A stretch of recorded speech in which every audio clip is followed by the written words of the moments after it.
Olá, eu sou Carito Cavalcante, cineasta.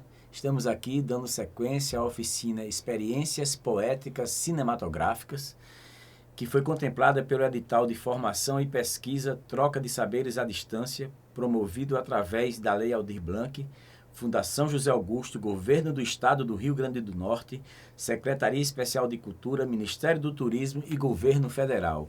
Eu estou aqui acompanhado do meu amigo e parceiro Fernando Suassuna, que é convidado especial na oficina. Estamos aqui no nosso 6º vídeo. Vamos apresentar alguns produtos audiovisuais que, no meu entender, representam uma espécie de transgressão de gênero cinematográfico. O primeiro trabalho que vamos mostrar aqui é um filme chamado O Tempo e a Criança. Foi uma encomenda do músico e amigo Sami Tariq, né? E eu acho que desde a sua gênese ele já tinha essa potência dessa transgressão, porque a ideia do filme foi a partir de uma música que na verdade é uma poemúsica do disco dele que tem esse mesmo nome, O Tempo e a Criança. Quer dizer, a própria música em si já é uma música poema. E a forma como eu resolvi trabalhar cinematograficamente a música traduz muito esse nosso espírito livre que a gente vem falando aqui ao longo da oficina. Porque eu não separei o que poderia ser chamado de making of com o filme oficial, né? Então, na verdade, como trata-se de uma música, de uma música, eu tive a ideia de usar como base essa música, essa poemúsica, como estrutura geral do filme. Então é como se a poemúsica, né, a música que já tinha sido invadida pelo poema e vice-versa, também foi invadida, né, pelo espírito do documentário, pelo espírito do making of e da metalinguagem, né? E vocês vão entender que tudo isso está junto de forma muito natural, espontânea, e para realizar esse filme, primeiramente eu fiz com o Sami uma espécie de cineterapia. Eu convidei Sami lá para o meu apartamento e, sabendo que ele usa muitos instrumentos percussivos lúdicos, né, como brinquedos de crianças e coisas assim, e eu pedi para ele levar esses instrumentos percussivos lúdicos, deitasse no chão, no tapete lá da minha sala, e eu coloquei a câmera no tripé, filmando ele, e comecei a conversar com ele, sem saber se alguma coisa desse material ia entrar no filme ou não. Foi um processo de cineterapia inicial para que eu mesmo pudesse entender mais do artista Sami Tariq, do ser humano, e nesse processo todo de conversa eu acabei descobrindo que ele é de Açu e passou toda a sua infância em Açu, e então aquela coisa do instinto, dos sinais, eu disse: Sami, vamos para Açu, atrás da sua infância, porque esse espírito da infância, desde que eu conheci Sami e o seu trabalho, eu comecei a sentir que faz parte dele, né? Esse espírito lúdico, esse espírito brincante. E aí eu disse: não, vamos para esse espaço, né, tempo lá em Açu, atrás dessa sua história e ver como é que ela reverbera até hoje. E depois eu usei realmente trechos dessa conversa filmada, dessa cineterapia, que desde o começo eu nem sabia se ia usar ou não. E aconteceu algumas coisas interessantes também, né? A gente passou praticamente 3 dias juntos lá e não tinha assim luz, câmera, ação, parece que era tudo filme, sabe? A gente ficou no mesmo quarto, numa pousada, e procurando essas locações de referência que ele se lembrava, o rio que ele gostava de tomar banho, e lugares emblemáticos da própria região que a gente sentiu que tinha potência cinematográfica para dialogar metaforicamente com a mensagem da poemúsica, enfim. E esses dias, né, de imersão entre a gente acho que acabou fazendo com que o processo fosse realmente muito, muito natural. Em um desses dias que a gente estava procurando a Lagoa do Piató, e a gente foi no meu carro, que não é carro 4x4, é um carro convencional, mas como a gente chegou lá na região que estava o chão durinho, né, assim, desértica, que tinha assim, um potencial interessante, mas a gente estava mesmo procurando a lagoa, né? A gente começou a andar nisso aí, até que encontrou uma pessoa, né, depois de andar muito tempo nessa coisa desértica, e a gente perguntou para o senhor, né, onde é que fica a Lagoa do Piató? Aí ele falou, vocês estão dentro dela. A lagoa tinha secado, né? E a gente estava dentro dela. Então, houve momentos assim muito, sei lá, parecia até que a gente não sabia mais, nessa busca pelo filme, parecia mais que a gente não sabia o que era filme e o que não era, porque o que aparentemente não era podia passar a ser, né? Quando a gente foi atrás do rio, essa menina não lembrava direito, e para poder pegar o nascer do sol, a gente foi com tudo escuro. Então, quando a gente chegou no lugar onde ele achava que era, estava tudo escuro. E ele tinha um instinto de achar que era aquilo ali. O lugar foi se revelando para a gente no mesmo momento que se revelou também para a câmera. Eu deixei a câmera ligada porque eu não queria perder o nascer do sol. Então, foi uma revelação. A gente estava naquele lugar escuro, ficamos um tempo em silêncio, né? Logicamente, você tem que chegar muito antes, né? Como eu sempre gosto de lembrar a citação de Spielberg, né? Que diz que o cineasta, o cinema é uma profissão que mesmo o cara milionário tem que acordar de madrugada porque a luz não espera, né? E eu sempre brinco que ele, milionário e eu liso, né? Então a gente foi de madrugada mesmo, porque a luz não espera e chega muito tempo antes, ficou naquela coisa, naquele silêncio, aquela escuridão, com aquele visual foi se revelando, rapaz, foi incrível, a câmera já ligada e parece que o que estava acontecendo aí, vocês vão ver no filme, estava dialogando totalmente com o processo de concepção da própria música que isso me passa a contar nesse momento. Então vamos assistir o filme, né, O Tempo e a Criança, e depois o Fernando vai dar uma palavrinha, né, um filme que você já tinha me dito que na época que eu lancei você gostou muito do filme, né? Eu gosto muito desse filme. Então vamos assistir O Tempo e a Criança.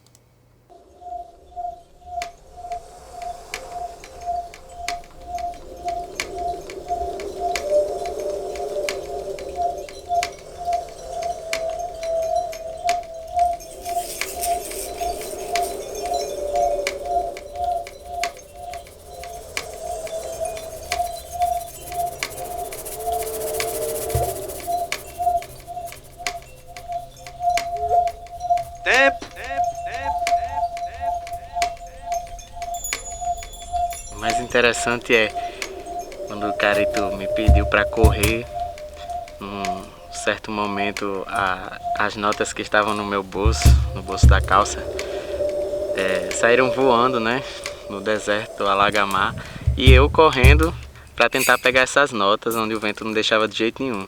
E nesse momento eu visualizei o poema no qual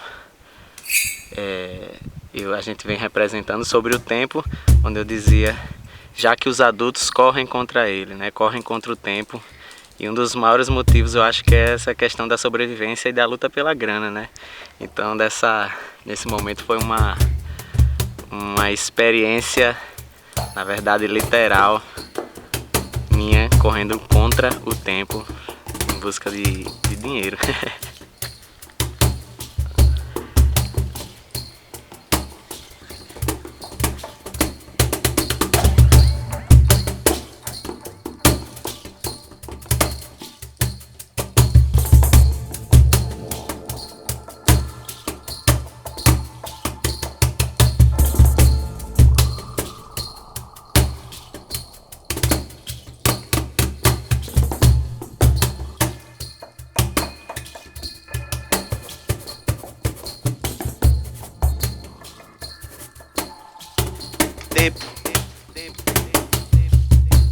Que nunca tenho. Tempo. Lá tem muito sítio, muita fazenda, Que nunca acho. É um meio, é uma cidade ainda próxima de tudo isso, né? Acho que ele que não me quer. Acho meio rural. Era muito bom. Esse contato foi muito bom nessa época da infância. Pois o tempo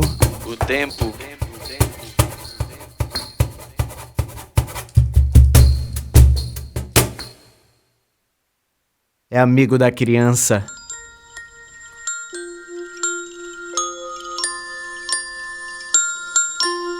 Já que os adultos correm contra ele.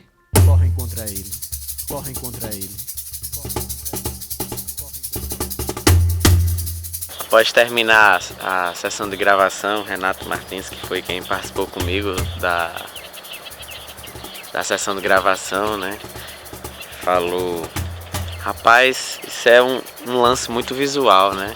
Um lance muito visual.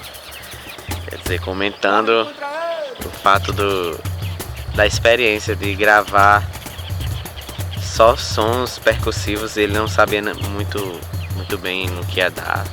A gente foi dirigindo, fazendo as partes mais rápidas, outras mais lentas, e ele sempre com isso na cabeça, né, dizendo: rapaz, é um lance muito visual, né? Um lance muito visual.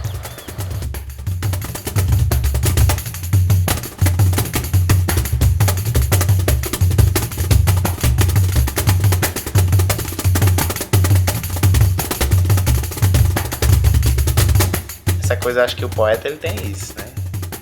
Os poetas interessantes que eu conheci, que convivi, tem o poder de parar o tempo, né?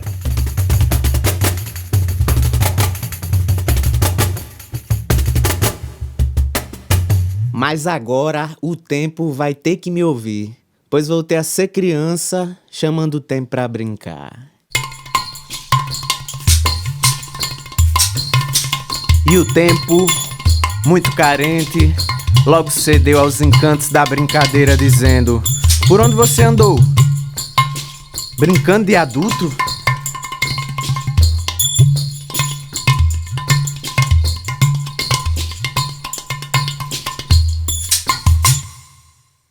Liberte sua criança. Eu lembro que foi uma atitude meio assim, de eu vou parar, só tem esse momento aqui pra fazer algo pra mim, o que é que eu vou fazer, né?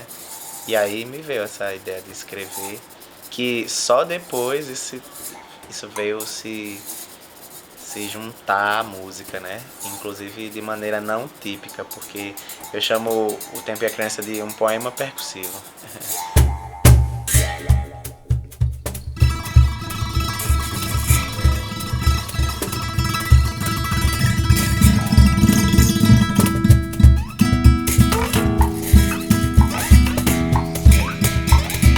Liberte sua criança!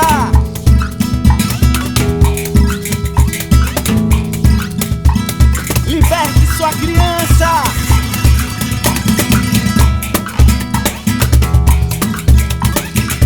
Liberte sua criança!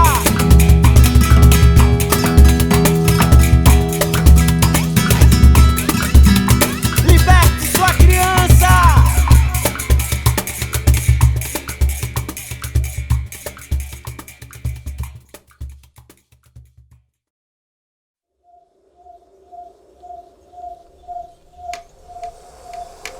Ser humano correndo contra o tempo, né?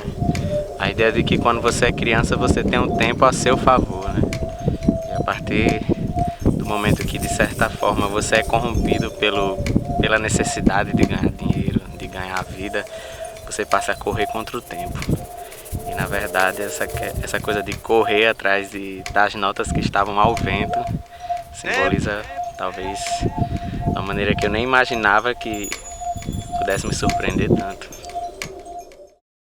Esse filme tá ali naquele lugar, né, que a gente não sabe direito onde é, entre o documentário e o videoclipe e um filme ensaio, obviamente que ele é, né, que bebe de tudo isso aí. Eu tava pensando aqui nessa coisa, a intertextualidade, né? Filme que uma poesia que gerou uma música, que depois virou um filme e que virou meio uma coisa meio biográfica de Sami, né? Sim. E eu tava lembrando Tudo junto, né? Tudo junto, né? até é um pouco de processo, né? Que vocês até o que aconteceu na hora aí. Na hora vocês da incorporaram nota, já, pois né? É, foi muito legal isso, que quando ele começou a correr, fazendo uma ação que eu sugeri, né? E aí, realmente, na hora que ele correu, as notas saíram do bolso dele, voaram e ele voltou falando isso. Eu disse, fala pra câmera, né? Porque eu, imediatamente, na hora, achei aquele genial, achei super simbólico, assim, eu digo... Quer dizer, podia ser uma coisa, sei lá, de bastidor, de making off, mas isso passou a ter uma importância fundamental na narrativa, né? Pois é, exatamente. Aí eu fiquei pensando nessa coisa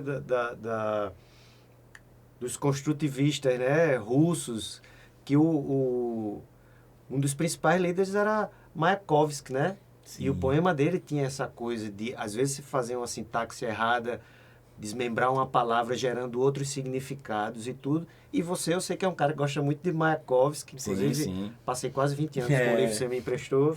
Verdade. E poesia concreta também, né? Que por isso que só um parênteses, por isso que esse filme aqui, Dead Man, de Jim Jarmusch, né? Que é com John Depp, que eu trouxe para falar alguma coisa aqui sobre ele. Depois ele já me pediu emprestado, eu já estou aqui colocando como testemunha todo mundo aí, para depois ele devolver, não passar 20 anos como passou com o livro de Mayakovsky, né? Mas fala. E é isso, né? Eu fiquei lembrando disso e eu sei que você gosta muito de poesia concreta também. Sim. E eu acho que tem muito disso nos seus filmes também, né? Sim. Com certeza. A coisa própria diagramação da poesia também já constrói uma forma, né? E já se comunica com as pessoas através disso também, né? Isso. E eu também me identifiquei muito com essa poemúsica, com esse poema música de Sami, né? Tipo assim, sabe quando você, às vezes, você vê um trabalho de alguém e você diz assim, eu podia ter escrito isso, pela própria reflexão dele do tempo com a criança, entendeu? Quando ele me encomendou um trabalho, não tinha algo ainda muito definido, mas ele me deu o disco dele, né? E quando eu escutei essa poemúsica, sabe quando eu tive assim uma sensação de pertencimento muito grande com ela, pela forma como ele fez, pelo que ele diz, né? Então, parecia que Sami era eu, alguns anos atrás. Muito bom. E eu lembrei também, ao rever esse filme em casa recentemente, eu lembrei muito do que Wim Wenders diz nesse livro Pensar a Cultura, né? São vários colaboradores. Tem um pensamento dele aqui muito interessante, porque eu acho que quando eu sugeri a Sami para a gente ir para a Sul, foi porque eu estava pensando nisso que Wim Wenders diz aqui, mesmo que eu ainda não tivesse lido. Ele diz assim: na minha própria filmografia e na minha apreciação de outros filmes, esse sentido de lugar se tornou, com o passar dos anos, a minha diretriz principal. E ele está intimamente ligado à noção de fronteiras. Na verdade, posso dizer hoje, não tenho mais muito interesse por histórias e filmes que poderiam se passar em qualquer lugar, que não são impulsionados e definidos por suas próprias fronteiras. Se eu vejo um filme no qual percebo, depois de um tempo, que aquilo poderia acontecer da mesma maneira em qualquer outro lugar, ou que não há necessidade de a história se passar no Brasil, na Itália, onde for, eu perco o interesse. Então, assim, alguma coisa me dizia que a gente tinha que ir para a Sul, porque a gente foi buscar uma espécie de geografia sentimental que reverbera até hoje no trabalho de Sami e que é importante para a vida dele, né? E quando você, sei lá, instintivamente percebe isso, é aquilo que a gente sempre conversa, né? Você diz assim, já tem um caminho, é só seguir, né? E aí depois a gente descobre que está dentro da Lagoa do Piatô. O outro trabalho que eu quero mostrar trata-se de um produto audiovisual mais recente, né? Realizado nesse ano 2020, nesses tempos difíceis de pandemia, e foi uma encomenda da cantora Tanda Macedo. ela tem um projeto muito bonito chamado Roda Potiguar de Forró, e nesse ano 2020 ela não pôde fazer o projeto presencialmente, né? Como ela tinha feito em 2019 no Teatro Riachuelo. Então ela me convidou, me contratou para transformar a Roda Potiguar de Forró em uma websérie. E a primeira coisa que eu sempre penso quando alguém me chama para fazer, para trabalhar com uma peça de teatro, um espetáculo de dança, um espetáculo de música, né, um show musical, é que eu fico pensando assim, se a gente for querer competir com a realidade, a gente tá lascado. Porque nada vai ser como a pessoa está lá. Então, eu particularmente posso até fazer isso, porque faz parte do meu trabalho. Fazer teatro filmado, fazer dança filmada ou show filmado, eu posso até fazer. Como eu disse, faz parte do meu trabalho, da minha profissão. Mas se eu puder estimular o cliente a transgredir isso, eu vou achar muito melhor, porque a gente já vai estar saindo fora dessa coisa de você competir com a realidade. É muito melhor você assistir uma peça ao vivo, um show musical ou um espetáculo de dança, você lá, né? Provavelmente quem ele contratar já vai estar querendo sair um pouco desse lugar comum, né? Isso, verdade, isso é muito legal. Realmente facilita muito o meu trabalho. Quando o Tanda me contratou, já porque queria, né, essa transgressão, essa assinatura poética.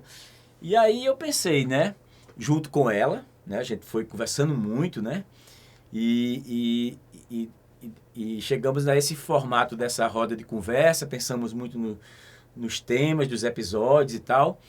Isso ela idealizou, né, o projeto, teve o argumento e a partir daí eu fui roteirizando, né, em cima do que a gente conversava e dos sonhos dela. E sempre pensando nesse roteiro aberto, mais como um norte, né?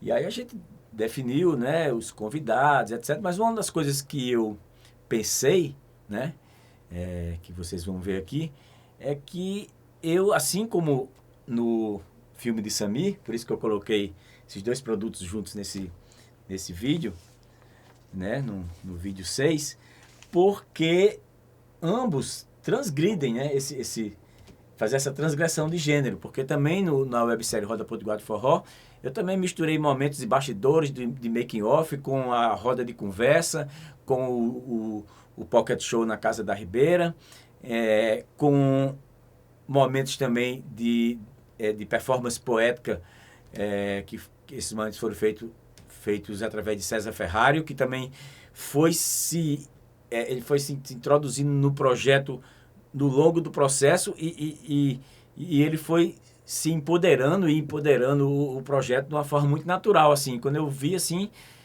eu fui percebendo que César ia ser uma espécie de condutor, né, da narrativa nesses momentos de performance poética que estariam ali sempre aparecendo e causando reflexões e sensações, né? Uma coisa muito poética sensorial. E isso tudo foi se definindo, né? Então, vocês vão ver aqui que eu fui misturando tudo isso. De repente, Justino, né? Uma das pessoas que filmou comigo, junto com ele e Paolo, tem hora que Justino passa na frente da câmera para resolver uma coisa, ou, sabe? Algum outro momento que eu estava ali. Então, vocês vão ver, assim, momentos mais tradicionais de uma pessoa dando depoimento para a câmera e outras coisas de documentário observacional que a câmera vai e flagra, mas também ao mesmo tempo bastidor, making off. Então eu fui deixando uma coisa muito que eu gosto muito mesmo, né, essa coisa de Kiarostami, né, por isso que Justino me chama de Karitovsky Kiarostami. Fui deixando a coisa muito iraniana, nesse sentido de cinema iraniano, de verdade, dessa crueza. É uma coisa meio crua, mas poética, né? Tem uma crueza poética aí. Antes, inclusive, de passar o primeiro episódio, que a série tem 4 episódios, vamos passar o primeiro, mas antes eu vou passar até o teaser aqui, que eu gosto muito, que dá uma geral de tudo, né? Desse espírito. Não carece de se ser aqui razão, mas tão somente vento e coração.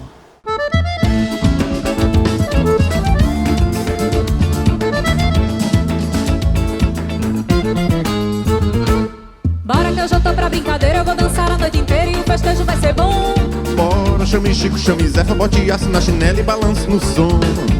Bora, dança os homens e as meninas, vem bolina com certinho e não saia do tom. Bora que o baile tá enfeitado, de quem no boli tem o dom. Bora que o baile tá enfeitado, de quem no boli tem o dom. E tá de luxo, hoje o baile tá de luxo. Bora pro forró do relabucho. E tá de luxo, hoje o baile tá de luxo. Bora pro forró do relabucho. E tá de luxo, hoje o baile tá de luxo. Bora pro forró do relabucho.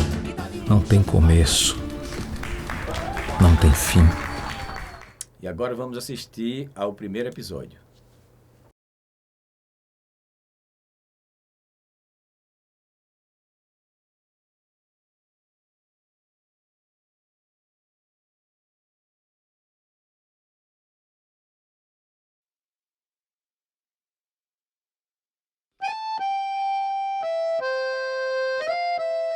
Não tem começo,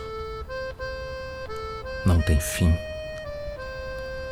O fio do tempo é esse aí que costura tarde, peles, vozes. Uma pintura suspensa que se mexe, articulada de coragem, amor e beleza.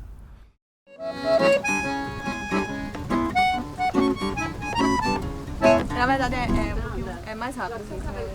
Mais rápido? Porque esse, o vento... Só no final. Aí.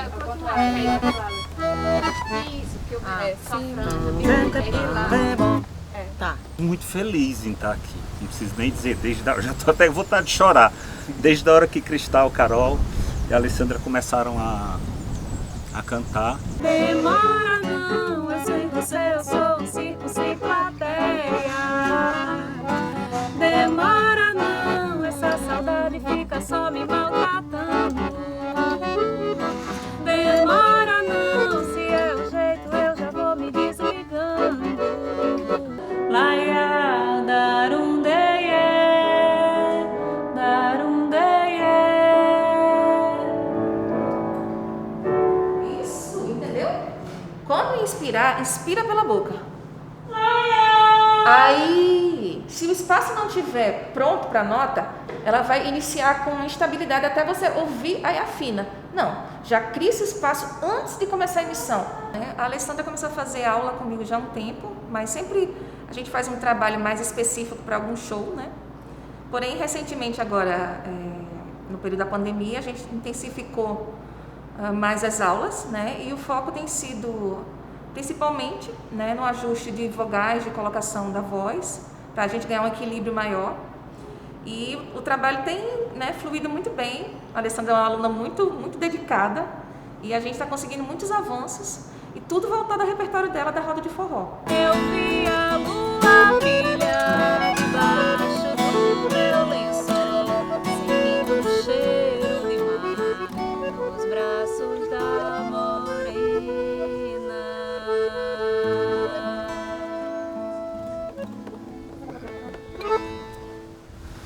Pronto. Nada mais de ruim me acontece essa semana.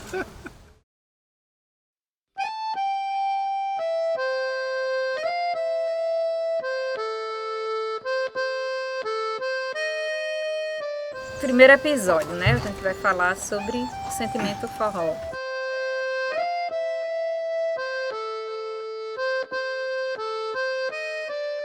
Eu já andei refletindo um pouco sobre esse instrumento, assim.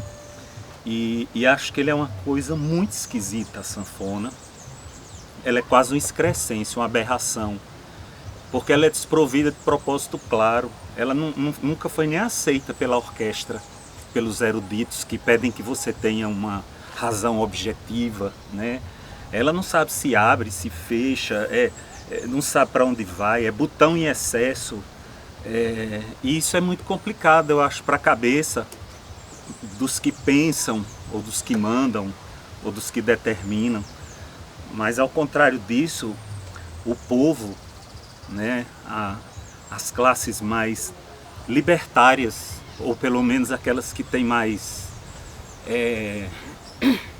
desejo, ou são mais afeitos à liberdade, recebem muito bem esse instrumento, seja em que parte do mundo for.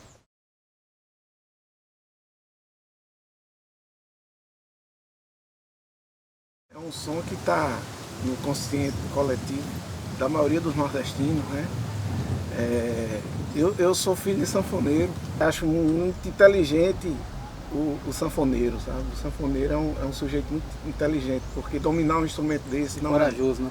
Não é fácil, né? É uma coisa assim, uma característica que eu vejo muito nos sanfoneiros, é que a grande maioria, assim, tem nos sertões, assim, você vê, a grande maioria é autodidata, né?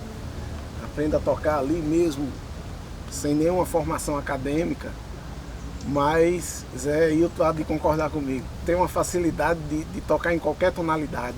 É verdade. Né? Você puxa uma música em sol maior, não tá não, muda para mi maior. O cara muda sem pestanejar e toca. E isso é uma coisa que nem todo músico erudito consegue, assim, de cara, né? Tem que fazer uma análise, ver quantos sustenidos, bemóis pega em cada tonalidade para poder, né? E no sanfoneiro isso é muito natural. Qualquer pessoa que se interessa em tocar sanfona, eu acho que o interessante seria começar aqui, ó. Porque você tem 3 tonzinhos próximos aqui que você já pode... Já toca várias músicas. Várias músicas, né? Parece tão fácil, né? Pois eu vou aprender.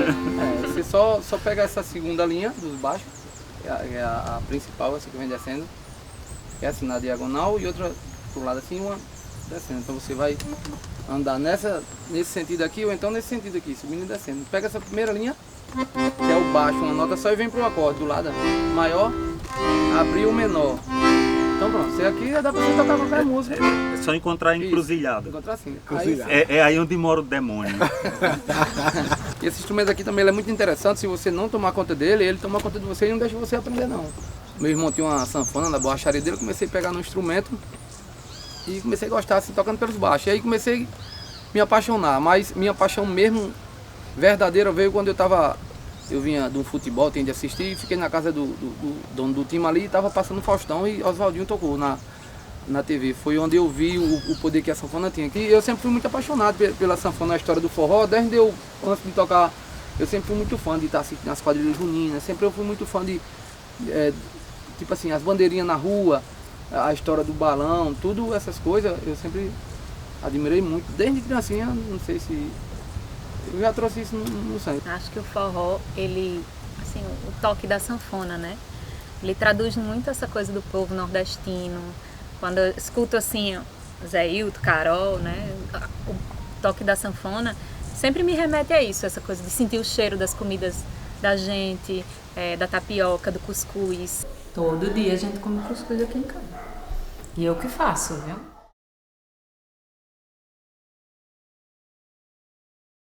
Cozinhar cuscuz escutando forró. Vou até botar um forrozinho. Diga mais nada hoje.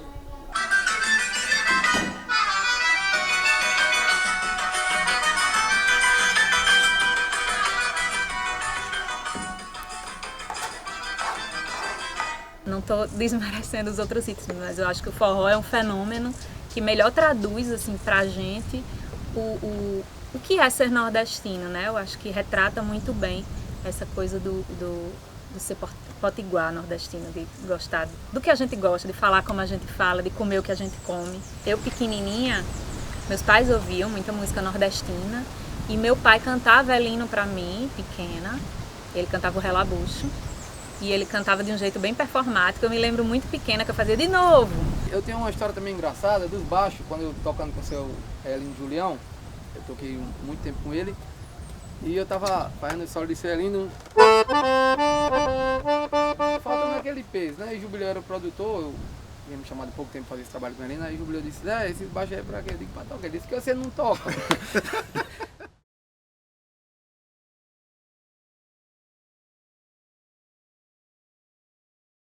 Eu tenho uma coisa que uma vez eu disse que o São João pelo fole de uma sanfona é vento, fogo, papoco e grito de cachorro. Então acho que é isso, não se explica não, é um evento que você não dá tempo nem a entender, você só se abisma e sente o fascínio, o desejo de se misturar. Eu acho que é por aí. É nesse passo que te levo,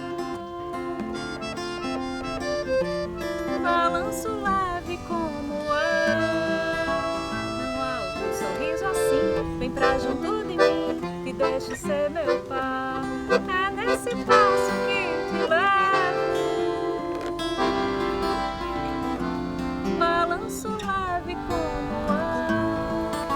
Não há outro sorriso assim, vem pra junto de mim, que deixo ser meu par.